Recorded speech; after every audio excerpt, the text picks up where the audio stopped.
पिछला भाग में रउआ सुनले बानी की एगो अनजान सफेद परछाई आके सुबोध आ मेंटल के अदा पड़ा के चंगुल से बचा लेला।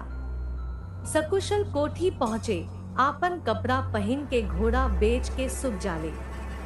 अगला दिने सुबोध आपन जिज्ञासा पूरा करे खातिर अपना कमरा में पपोरी से मिलेला। जहाँ पपोरी पहले पहले के गलतफहमी के चलते उखाड़ फेंकेले अहुरी बाद में सुबोध के नजदीक आ जाले। जैसे ही प्योरी सुबोध के चुम्मा लेवे खातिर ओकरा नजदीक जाले, ओकर आँख के रंग बदल जाला। ई देख के सुबोध ओकरा से दूर हो जाला। अब आगे बढ़ल जाव मयोग चारों ओर से घना जंगल से घिरल बा। बरसात के मौसम में जब पेड़न पर जमा धूल पानी से बह जाला त घना हरियर जंगल आँख के बहुत सुखद हो जाला। एकर लुढ़कत खेत आ ब्रह्मपुत्र से बहत धारा एकर आकर्षण में अउरी बढ़ोतरी करेला। हर जमीन के आपन खास विशेषता होला जवन एकरा के एगो अनोखा जगह देला। मेयोग के भी आपन ऐसन निजी पहचान बा जवना के आम बोली में काला जादू कहल जाला, त कहीं एकरा के तंत्र भी कहल जाला।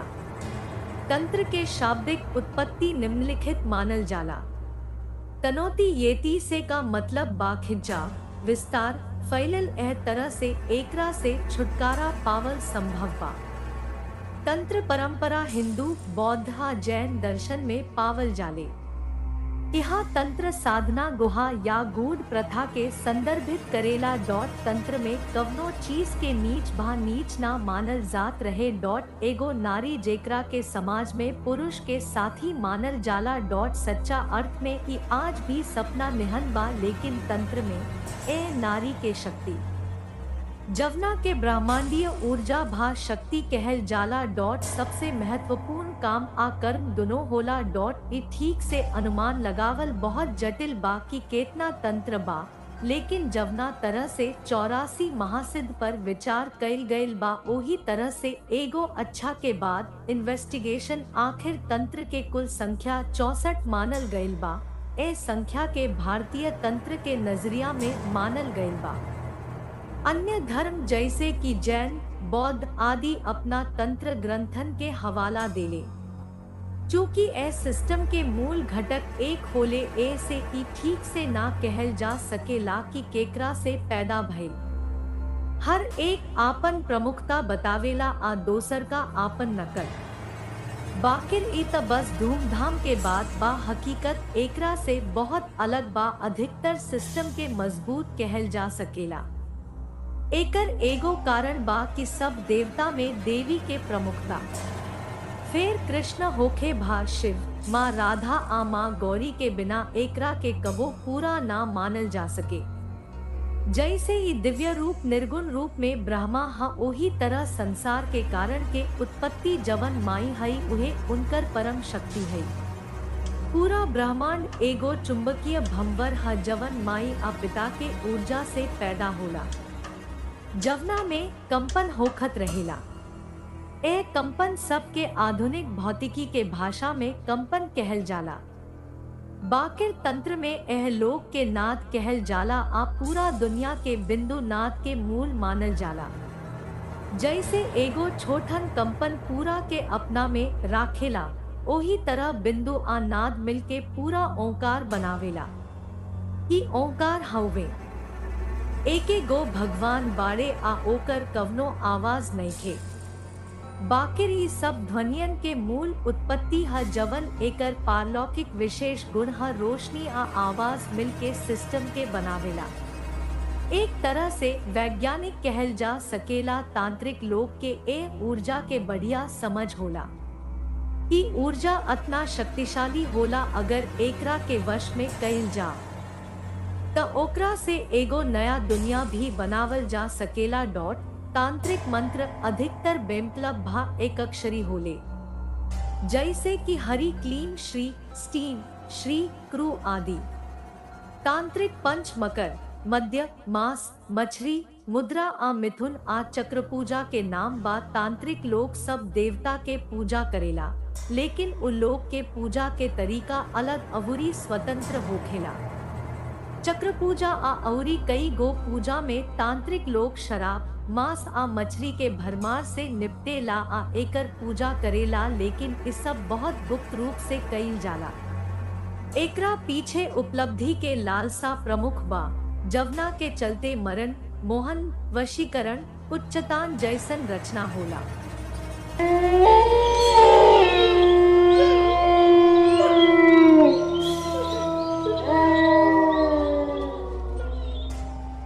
अगर एकरा के साधारण लड्डू के रूप में समझल जाला त एकरा के कबो ना समझल जा सके, काहे कि एकरा खातिर उचित दीक्षा लेला के बाद योग्य शिक्षक के संगत में एकरा के सीखे के पड़ेला। तंत्र संसार में भोग मोक्ष दोनों देवे वाला कहल जाला। कुछ तंत्र में भौतिक शरीर के सबसे ज्यादा महत्व दिहल जाला, अबूरी हड्डियों के माध्यम से शरीर के इतना मजबूत बनावल जाला कि ओकरा के हजारों साल तक जिंदा राखल जा सकता। जैसे हर जीवन अपना विशिष्ट परिवेश में जिंदा रहेला, यही तरह कुछ जीवन के अवस्था भी होला जवना में तत्वन के संयोजन स्थूल मानव शरीर से अलग होला।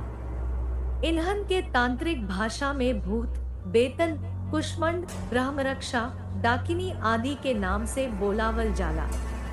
इन्हन के अलग अलग दुनिया होला, आई लोग खाली ओमे निवास करेला। 84 लाख योनि में से सब योनि भौतिक शरीर में जुड़ल बा। अगर गौतम बुद्ध के माने के बाद तो दुनिया के हर चीज एक दूसरा से जुड़ल बा। अगर हमनी के योग के भाषा में विश्वास करी जा त शरीर में जवन कुछ बा उ ब्रह्मांड में भी मौजूद बा। जब सूक्ष्म प्राण तंत्रिका के जाल में बहेला त नाड़ी के समूह से एगो विशेष भंवर के रूप में आकार लेला, जवना के कमल निहन मानल जाला। अपना रूप में हर चक्र पर एकरा दलन के संख्या बदलत रहेला। दाल सब के मिलन के संख्या के हिसाब से एकर समूह 2, 4, 8, 10 से लेके 1000 ले होला। ओहवा 1000 पंखुड़ी वाला कमल जवना के परम शिव शक्ति भा नाद बिंदु के स्थान कहल जाला। उ मानव मन के निवास जवन मानस चक्र में निवास करेला। एह मानस के बा 7 रंग के रोशनी के संगे चक्र पूरा तरीका से सफेद होखेला। अवुरी मनोमय कोश के विचार तरंग के संगे आपन रंग बदलता। ए चक्रन पर निवास करे वाला योगिनी लोग के खुश्क के छेदल जाला। चक्र छेद के हवा में उड़े के मन के बाद जाने के गायब होखे खातिर मंत्र दृष्टा होखे के उपलब्धि मिल जाला। इंसान के खोपड़ी से एगो खास अमृत के लीकेज होखेला, जवन की ओकरा के खास गुप्त तरीका से गला में रोक के मिलेला। अगर एकरा के सामान्य रूप से बहे दिहल जाव त नाभि तक पहुँच के इ अमृत हमनी के खाद्य पदार्थ के सही तरीका से पचावे में मदद करेला। अबूरी ओकरा बाद नाभि चक्र यानी स्वादिष्ठान चक्र के नीचे के पानी के जगह पर पहुँच के वीर्य अबूरी वीर्य पैदा करेला। बाकिर तभियो एकर असर खाली कम डिग्री के मानल जाला। उच्च गुणवत्ता में खेचरी क्रिया के प्रदर्शन से एकरा के अमृत के रूप में लेवे के पड़ेला। अवुरी नाभि में ना घुसे देवे के पड़ेला। सिद्ध खेचरी बनला से रौरा गगन में जाए के उपलब्धि मिल जाला। सेक्स इच्छा के पूरा रूपांतरण तंत्र के अंतिम उपलब्धि है। एही से एकरा के पूरा तरीका से गोपनीय राखल जाला।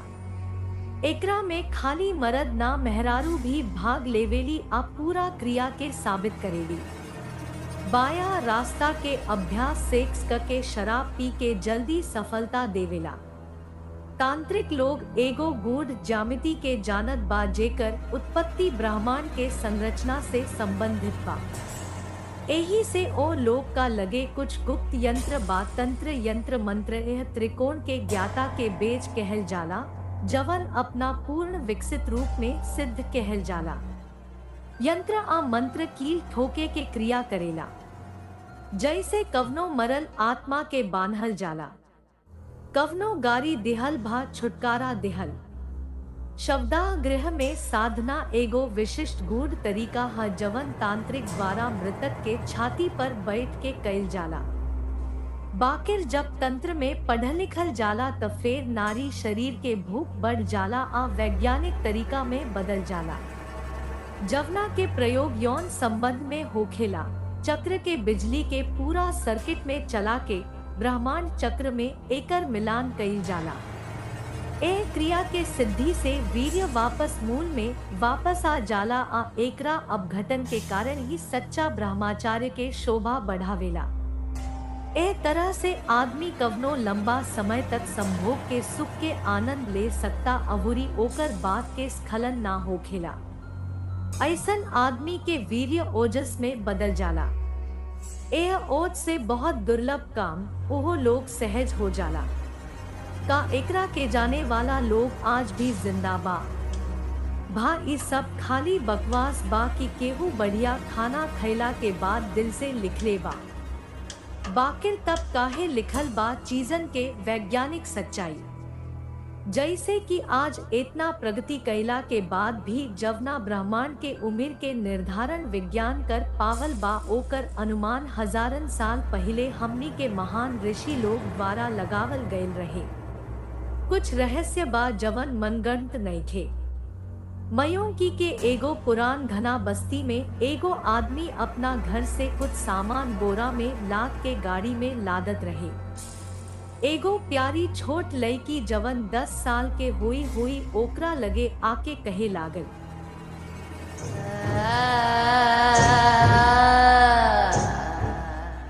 बापू आज भी तोहरा साथे चलब। पहले हमरा के एगो बढ़िया चाय पिए दी, अगर हमरा नीक लागल त हम तोहरा के टहले ले जाइब। बूढ़ देखाई देवे वाला आदमी दाढ़ी खरोचत कहलस, अच्छा बाबूजी तू रुक, हम अब तोहरा के ले आवत बानी। ई कहला के बाद लड़की दौड़त भीतर चल जाले। भीतर जाते वो आदमी आपन गाड़ी स्टार्ट करके आपन मन कहेला, ऐसे हमार जान बच गई। आगे बढ़त बा गाड़ी के जात के आवाज के संगे लड़का रोवत दौड़त बाहर आके सिसक सिसकत कहेला, बापू हमरा के हर बेर छोड़ के चल जाला। एकरा बाद लड़की कुछ देर रोवत चुप हो जाले। अवुरी बार बार घर के बहरी खेले में व्यस्त हो जाले। हवा के रफ्तार से ओकरा के अभियो भगा देहल जात रहे। शायद कहीं माल पहुँचावे के हड़बड़ी में रहले, लेकिन चेहरा पर पसीना अवुरी घबराहट के देख के लागता कि जल्दी से जादे कुछ डर बा जवन की उनुका के जादे परेशान करत रहे। अनजान जगह पर पहुंचला के बाद वो राहत के आ भरले अवुरी गला में तौलिया से आपन चेहरा बढ़िया से पोंछ के गाड़ी से उतर गईले। नीचे उतरला के बाद उस सावधानी से लोड बोरा के एक एक करके गाड़ी में उतार देले। नीचे उतरला के बाद वो गाड़ी के पीछे के कवर पर ताला लगावत रहले। तबे उनुका गर्दन से एगो अनजान हाथ नीचे आ गई। तू समय रहते ओ लोग के ले आइल बाड़ू, अभी आइल वो अनजान आदमी कहलस, हाँ जतना तू कहले बाड़ू उतने ले आइल बानी।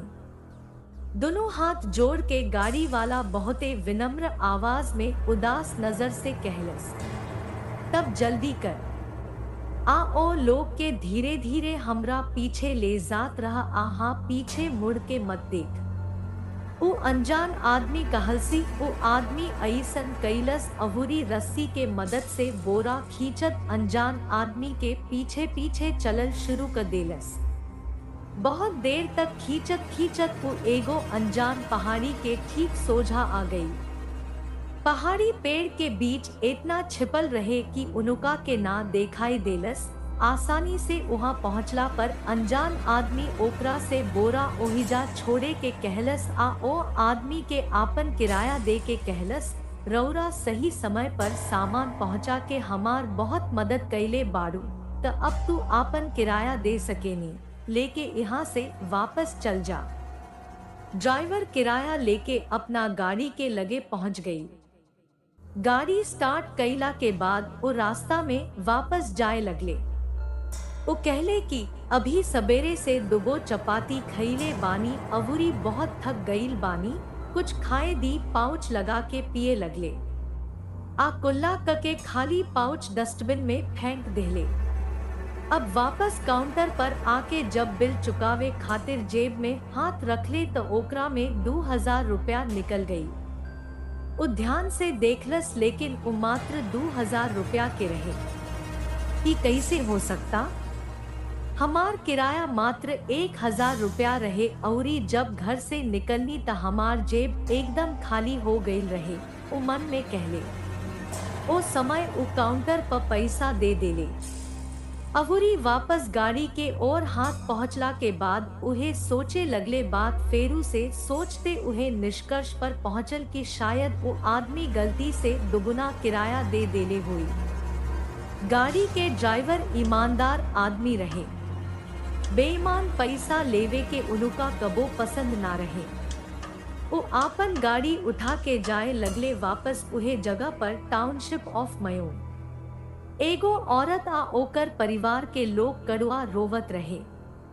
उहाँ लोकलिटी के लोग भी जुटल रहे। एगो छोट निर्दोष लड़की रोवत रहे आ कहत रहे कि बापू हमरा के झूठा कह के रोज हमरा के छोड़ के चलत रहनी आ आज तू सचमुच हमरा के छोड़ के चल गई कि एगो लाश ओही गाड़ी के रहे चतुर जवन आज सवेरे पहाड़ी से पहले खेत में पड़ल मिलल। धीरे धीरे उ छोट बच्ची बड़ होखे लागल। बहुत गोरा अहुरी बड़ बड़का आँख वाली ओह लड़की के नाम जोनाली रहे। जोनाली कुछ स्कूली पढ़ाई कैली बाकिर तब माई के असामयिक मौत उनका पर दुख के पहाड़ मार देहलसी। गरीबी आ भूखमरी से परेशान उ मयोम छोड़े के फैसला कैलन। बाकिर फिर एक दिन ऐसन भइल कि जोनाली के आपन फैसला बदले के पड़ल। गांव के ठाकुर के एकलौता संतान अयन प्रताप एक बार फेरू बीमार पड़ गईले। एक से अधिका भूत भगावे वाला ओ लोग के इलाज करत उब गईल रहले।